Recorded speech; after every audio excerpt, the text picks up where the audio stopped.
ఏమైంది నాన్న? నువ్వు మీ అమ్మ కడుపులో ఉన్నప్పుడు తీసుకున్న పొలంరా. ఇన్నేళ్ళు అది పెట్టిన అన్నమే తిన్నాం. ఇక సాగు చేసే శక్తి నాకు లేదేమో అనిపిస్తోంది.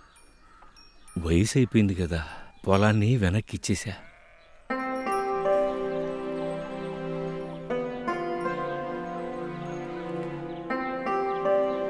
పొలంలో పనిచేస్తూ ఉంటే అమ్మతో కబుర్లు చెప్తున్నట్టు అనిపించేదన్నావు కదా నాన్న, మరి ఇప్పుడెలా? పండించేవాడిని పట్టించుకోపోతే ఏం చేస్తాంరా? ఆ టౌన్కే పోయి ఏదో కూలీ నాలి చేసుకుందాం. నీకు ఏదైనా ఉద్యోగం వస్తే అదే సర్దుకుంటుంది. నాన్న, రైతును ఆదుకునే ప్రభుత్వం ఉండుంటే నువ్వు ఈ పొలాన్ని వదులుకునేవాడివి కాదు కదా నాన్న.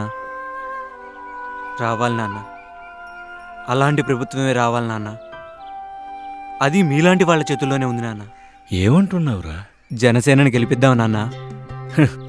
అభిమానంతో చెప్తున్నావా? ఆలోచించే చెప్తున్నా నాన్న. ప్రతి సంవత్సరం రైతుకు సాగు ఖర్చుకు ఎకరానికి 8,000 రూపాయల ఆర్థిక సహాయం, ఉచితంగా సోలార్ పంపు సెట్లు, 60 సంవత్సరాలు నిండిన ప్రతి రైతుకి నెలకి 5,000 రూపాయల పెన్షను, ఇలా రైతుకు ఉపయోగపడే పథకాలు ఎన్నెన్నో.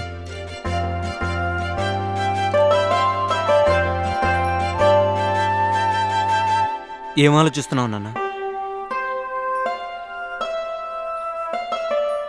మీ జనసేనాని గుర్తు గ్లాసే కదా? అవునా నాన్న. గెలిపిద్దాం.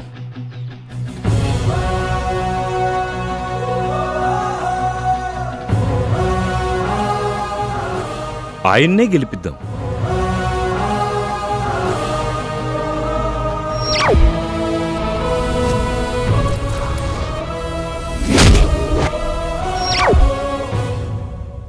జనసేనకు ఓటేద్దాం, రైతు కళ్ళలో ఆనందం చూద్దాం.